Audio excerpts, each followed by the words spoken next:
আসসালামু আলাইকুম। পাকিস্তানি ফুডটি আজকে আপনাদেরকে করে দেখাবো। তার জন্য প্রথমে আমি যে ১ নাম্বার আঁকটি দিয়েছিলাম ওইখান থেকে আমি শুরু করব। তো ১ নাম্বার থেকে ২ নাম্বারে আমি ফুডটি শেষ করব। আবার এরপরে একটু পাশ থেকে উঠিয়ে নিয়ে এরপরে আবার ৩ নাম্বার যেখানে দিয়েছিলাম সেটি আমি করে নিব। এরপরে আমি আবার ৩ নাম্বার একটু সাইড থেকে তুলে আবার ৪ নাম্বারে করে নিব। তো এইভাবে পয়েন্ট অনুযায়ী আপনাদেরকে করে নিতে হবে। আপনারা যদি আর্টটা দেখে না থাকেন তাহলে অবশ্যই দেখে নেবেন, আমার ভিডিওতে দেওয়া আছে। তো এভাবে করে একটির পর একটি করে নিতে হবে। নাম্বার অনুযায়ী করে নিলে আপনাদের খুবই সহজ হবে। এটি একটু মানে পেঁচালো লাগবে না।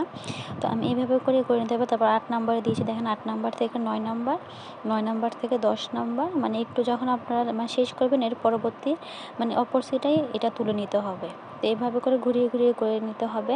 আর দ্বিতীয় ফুটটি একটি সুতার নিচে দিয়ে আরেকটি সুতা বের করতে হবে। তো আপনারা যদি সম্পূর্ণ ভিডিওটা দেখতে চান তাহলে অবশ্যই কমেন্টে জানাবেন। আর ভিডিওটি কেমন লেগেছে অবশ্যই আমাকে কমেন্টে জানাবেন। আসসালামু আলাইকুম।